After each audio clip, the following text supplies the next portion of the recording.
안녕하세요. 오늘은 기계역학 9번째 시간입니다. 본차 시에는 유체역학에 대한 마지막 시간을 갖도록 하겠습니다.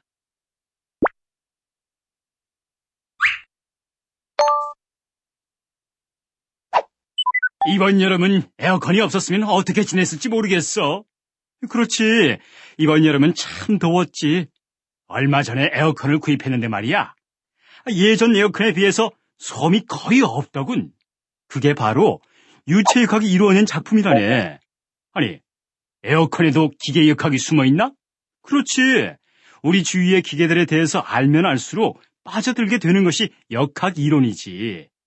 자, 어디 한번 기계역학에 빠져보실랍니까?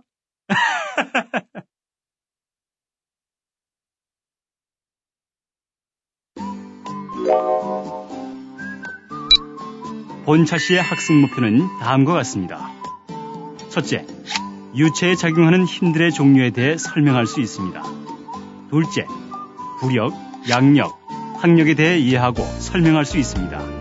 셋째, 유체 기계의 종류 및 응용에 대해 설명할 수 있습니다.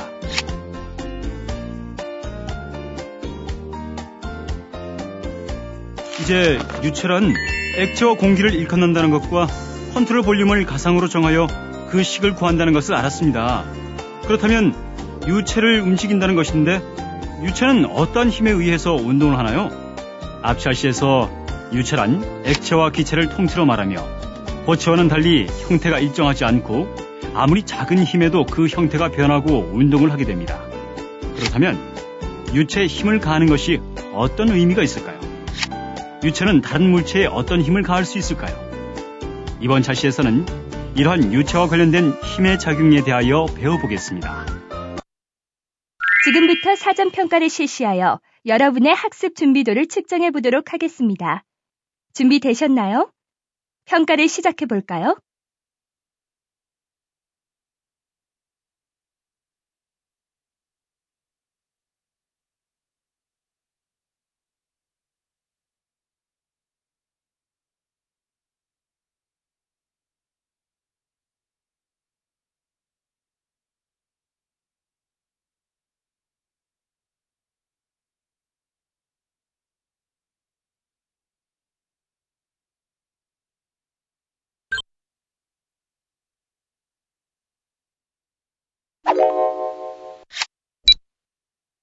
형석이는 학교 과학 시간에 플라스틱으로 잠수함을 만들었습니다.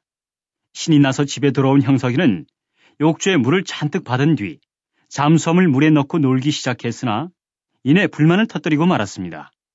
왜냐하면 잠수함이 가라앉지 않고 아무리 눌러도 손을 떼면 곧 물 위로 올라와 버리기 때문이었습니다. 아버지한테 장난감 잠수함을 물에 잠수하게 만들어 달라고 조르는 형석이를 어떻게 달래야 할까요? 잠수함을 무겁게 만들어서 물에 가라앉게 만들면 되지 않을까요? 부력에 대해서 잘 이해를 하고 있군요. 플라스틱으로 만든 잠수함이 물에 뜨는 이유는 부력 때문입니다. 즉, 대부분의 플라스틱은 물보다 작은 비슷한 밀도를 가지고 있으므로 부력을 받아 물에 뜨게 됩니다.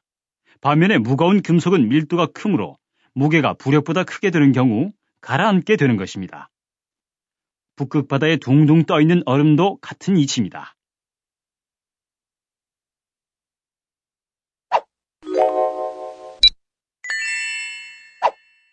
유체와 관련되어 힘은 유체가 정지 상태일 때 유체의 힘이 가해져 유체가 운동하게 될 수도 있으며 혹은 유체가 움직일 때 유체에 의해 생성되기도 합니다. 두 가지 경우는 서로 동떨어진 개념은 아니며 두 가지 경우 모두 기계공학에서 중요한 의미를 가집니다.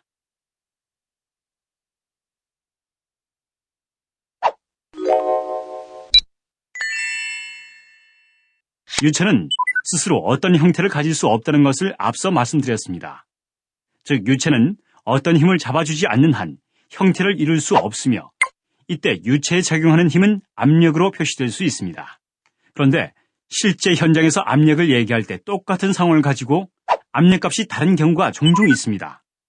그것은 압력을 얘기할 때 절대 압력과 계기 압력 혹은 진공 중 어느 값을 의미하는지 반드시 확인해야 합니다.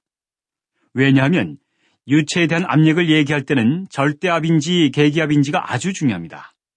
자, 다음 그림을 볼까요?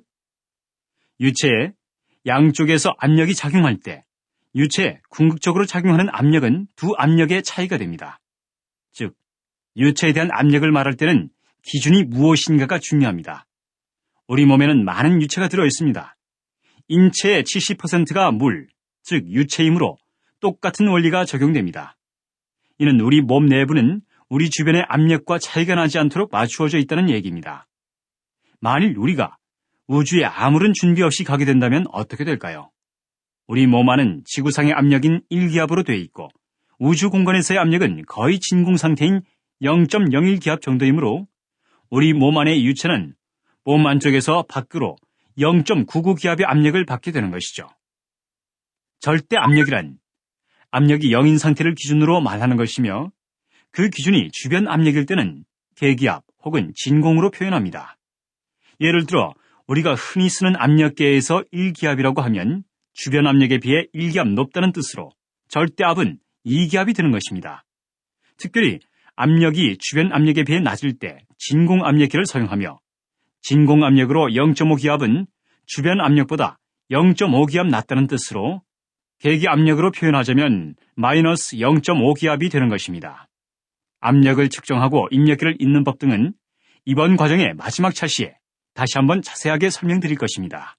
또 한 가지 유체에 가해지는 압력의 예로서 물에 잠수할 경우 받는 압력에 대하여 생각해 보겠습니다.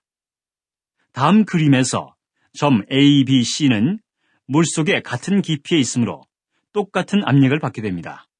물론 A, B, C 역시 같은 깊이에 있으므로 동일한 압력을 받습니다. 한편 큰 A는 작은 A보다 더 많은 압력을 받게 됩니다. 간단히 생각해서 큰 A는 그 점 위로 더 많은 물이 있으므로 그 무게만큼 더 많은 압력을 받는다고 생각하면 됩니다. 이렇게 유체에서 깊이 혹은 높이에 따라 위치 1과 위치 2의 압력 차이는 다음 식으로 나타낼 수 있습니다. 오른쪽 값에 마이너스가 붙는 이유는 중력의 방향이 아래쪽이기 때문입니다.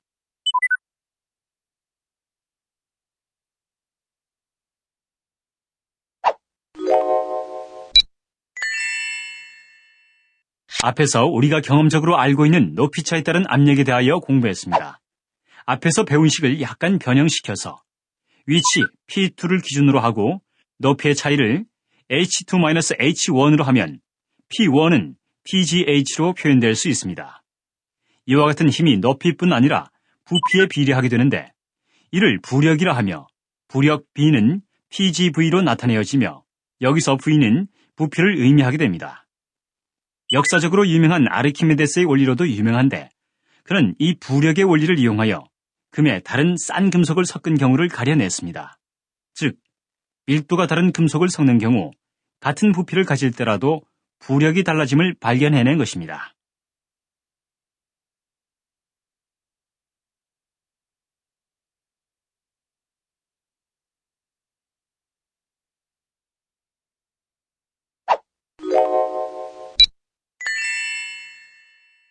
부력은 유체가 정지해 있거나 움직이거나 관계없이 작용하는 반면에 항력과 다음 절에서 설명할 양력은 유체가 움직이거나 아니면 유체 유동이 물체 주위를 지나할 때에만 발생합니다. 예를 들어 자동차나 비행기가 움직일 때 유체는 정지해 있다고 보는 것이 아니라 정지해 있는 자동차나 비행기에 똑같은 속도의 방향만 정반대로 유체가 움직여 온다고 보는 것입니다.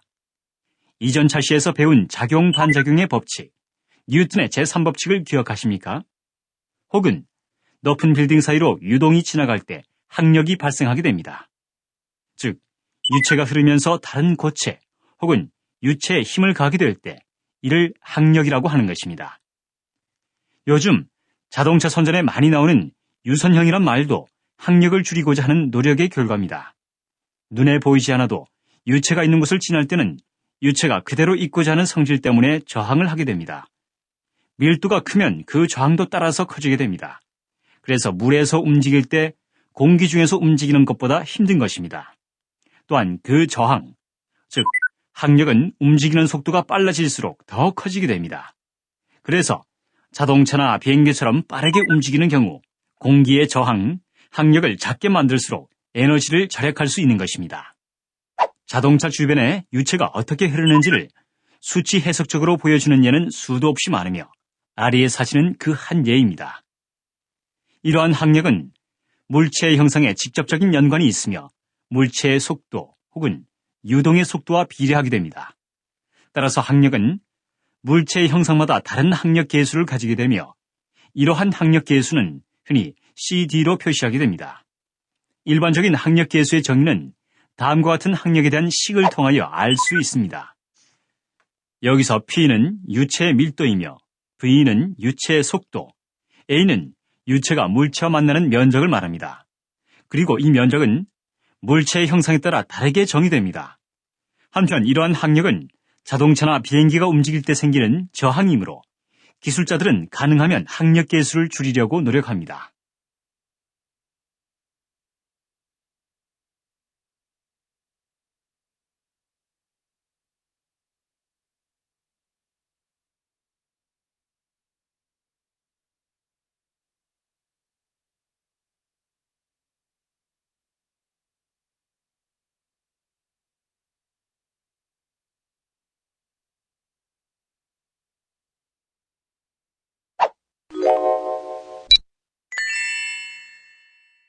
양력은 위에서 배운 항력과 동일한 식으로 표현됩니다. 즉, 항력 계수 대신에 양력 계수 CL을 넣으면 양력을 구할 수 있으며 양력은 항력과 함께 다뤄져야 합니다.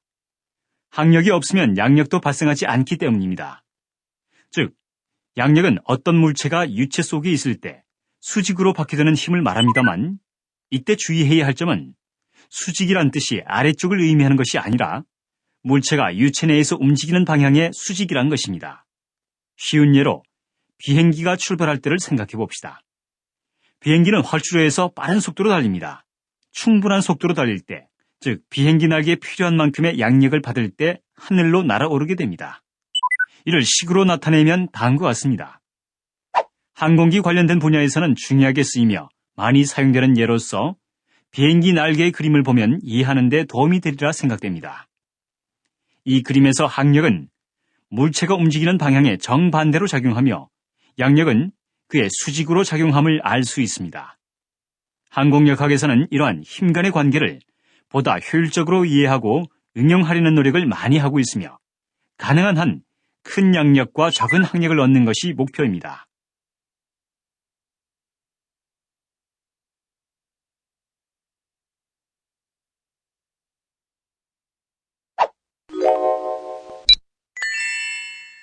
유체의 흐름, 즉 유동을 우리 생활에 이용하고자 하는 노력은 먼 옛날부터 이어져 왔으며 유체 기계의 종류에는 펌프, 압축기, 프로펠러 터빈, 증기 터빈, 자동차에 쓰이는 자동 변속기 등 헤아릴 수 없이 많습니다.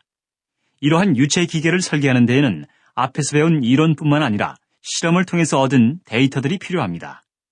유체 기계는 대부분 유체를 이용하여 에너지의 전달을 효율적으로 하거나 유체 자체를 이동시키는 것들입니다.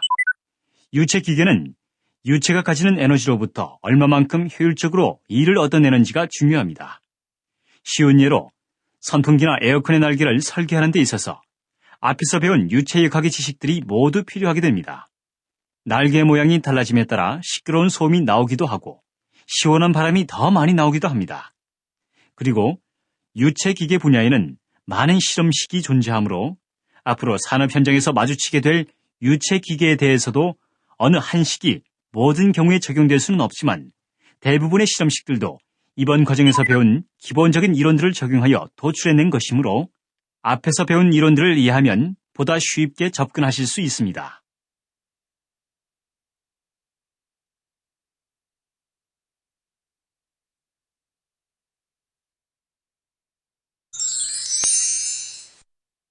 지금부터 오늘 배운 학습에 대하여 간단한 퀴즈를 실시해 보도록 하겠습니다.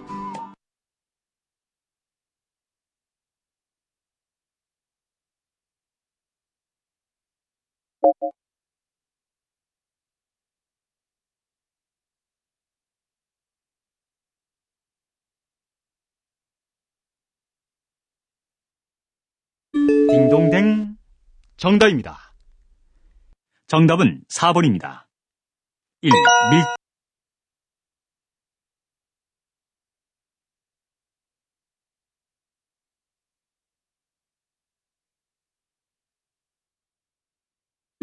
딩동댕 정답입니다.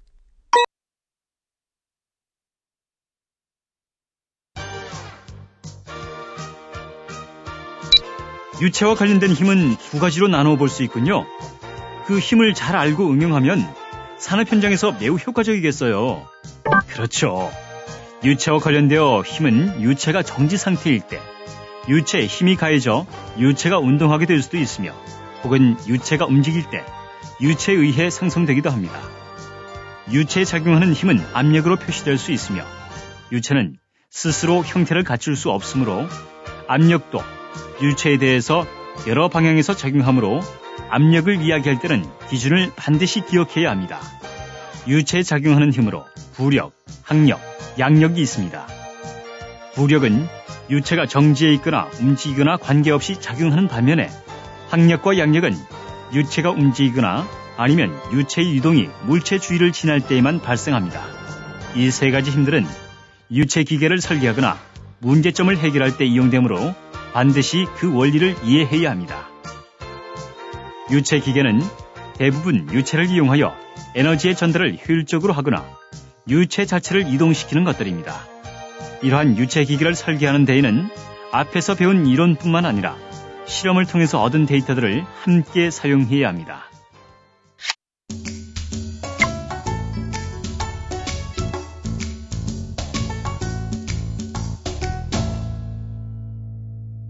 이것으로써 유체 역학에 대한 마지막 시간을 마치겠습니다.